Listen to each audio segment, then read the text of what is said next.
All right, so we're back. So no more sad video though. So no, I'm just living on the edge of every emotion, I suppose. And I guess when there are things that are intangible like that, the only way they exist is in people's hearts. Loyalty is nothing I can put in a box and give to you. Believing in someone isn't anything I can give in a box and mail. Only way these things persist is in people's hearts. So that's how I know they exist. So anyway, I honestly think maybe I have the little breakdowns because then every time I do, then something does happen. Like Mario's comment restored my faith. So I don't know. Am I just desperately in need of attention all the time? I don't know. think some of us are sometimes. I'm just desperate. Yeah. 14,000 videos on YouTube isn't enough. I'm just to just even go overboard more than that. We're all entitled. Really? No, there's people that aren't entitled at all and don't feel entitled. I mean, that's why let people take advantage of me. I obviously don't feel entitled to, you know. I guess I just don't place a value on that, though. In my mind, and maybe it was growing up watching Lassie, and I don't know what else I watched, but those books about.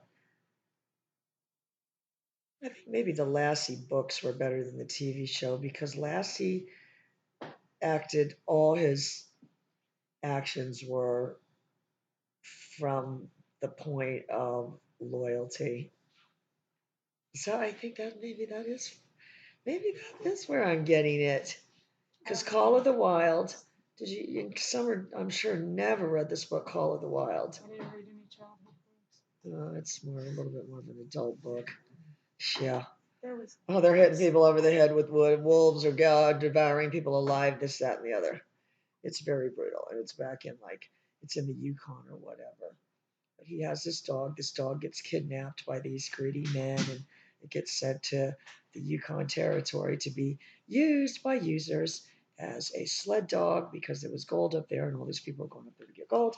So this dog gets kidnapped from his luxury home and gets dumped up there, and ends up getting with this guy John Thornton, and he, you know, loves this guy, and it's just kind of the journey from the dog's point of view, and then he bets money or something. They've got to have this money to survive or something, win this gold or something. And those dogs back then, that's what they did. I mean, they utilized them for work, and they would have sled pulling contests, I guess, but it was 500 pounds or something on this sled, and John Thornton bet peop, these other people money that Buck could move the sled, but the sled was frozen in the ground too. Also, I mean, it wasn't just 500 pounds; it was 500 pounds, and because Impossible, but because he believed in him. well, no, he asked him. He said, "As you love me, Buck," and that was a very famous line in the book. "As you love me," and that's why he did it, and that's what I grew up believing. That he did it, and he just there's plenty of movies of it, and they act that scene out in the movie all the time. Because then Buck has to throw the sled this way, he has to throw the sled that way to break the ice, and then he can pull it forward, and he does. And then at the end of the movie, John Thornton lets him go because that was the name of the movie. No, Back to the Wild, because Buck heard. He did, but it didn't matter. The wolves called him. The wolves called him. He was in the Yukon. And so it was a call of the wild. It was a call of the wild. Again, he would rather run off with these wolves. Maybe that was the lesson I learned too. Then go back to this mansion where he lived before. Because those people didn't know anything about that. I mean, he had been stolen and taken, to Alaska or wherever. I mean, there was no tag on his collar or microchip that said if lost, take me back to Connecticut. So anyway, I think maybe that's what it was. Maybe that's why I believe in those things. And nothing ever happened to not validate that, I suppose, in my mind. But, and Seabiscuit, animals could do amazing things because they had big hearts, or because their hearts believed they could do it. And with racehorses, they've actually figured out that champion racehorses, their actual heart is physically bigger. So the term big heart, and I believe that that's true in dogs too, like in field trial dogs, and we can ask Mark about it. But if there are all great dogs and there has to be a demarcation line between great and beyond great, it may be the size of the animal's heart that it's able to continue one step beyond what the ones that were great could do. And that's what they kind of figured out with racehorses. The ones that were champion had an enormous heart that could pump. It's true. And I think they did it with sled dogs too. That it was actually a function of physicality, that their heart was physically bigger. So if you said there's people that are missing a part of their heart, and that's why they're serial killers and stuff. I don't know. I think they just did stuff. That's part of their brain, but Yeah. I don't know. It's like she's been watching too many of her crime shows. What have you been doing? What's been going on? Just been decorating the house. Yeah, with what?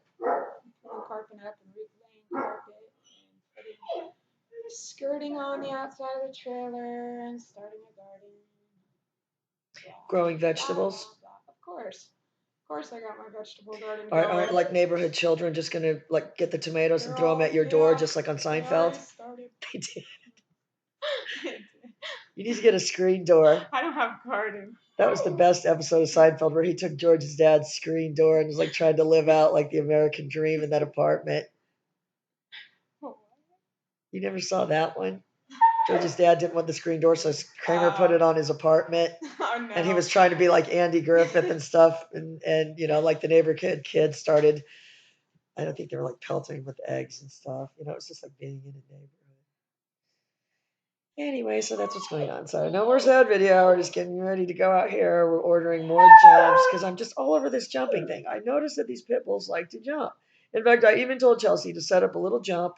She better have done it too, in her hallway, and just get this pit bull jumping.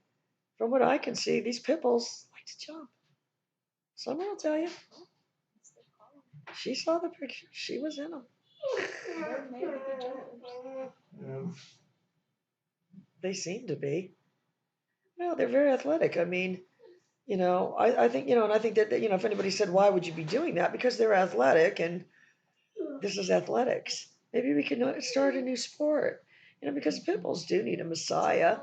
Physical education. This is physical education. Well, now isn't it more of a sport? Phys ed is more, That's physical. Drills. Sports is more fun. Yeah. Sports has more. We could even get ribbons. I used to do that. What do you guys at home think of that? I used to get ribbons. They do? I think we should get them again.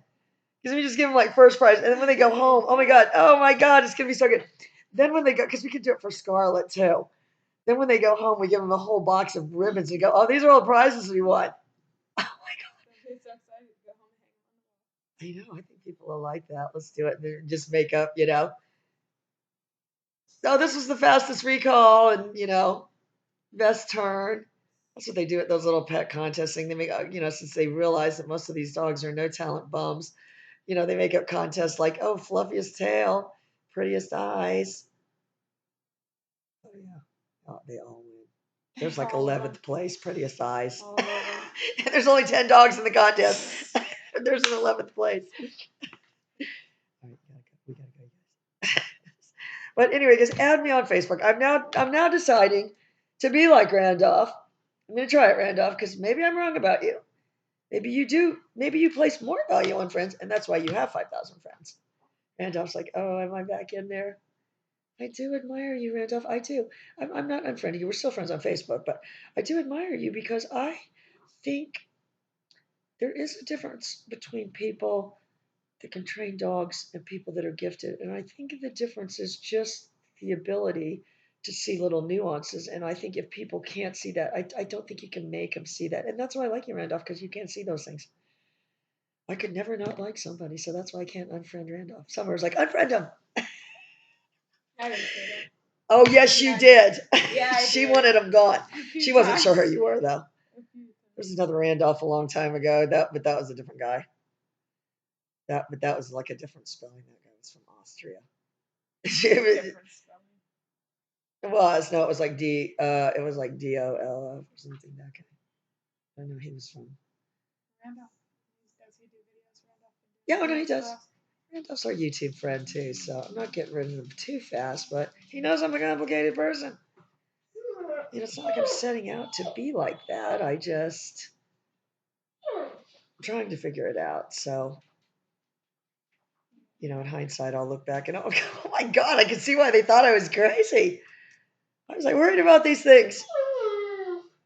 I'll tell you where I'm going to tell you though one thing that I noticed when I went on YouTube Analytics, and I've totally been neglecting my YouTube. And Mike is supposed to be helping me. I don't think he's doing anything. I don't think he added any tags or anything. You're going to have to do it. You're going to have to go on some of these other things and find out what tags they're using and just add those tags to our account. Anyway, You're talking to Randolph. no, I'm talking to you. I'm kidding. And anyway, she's like kicking me under the chair. All right, we got.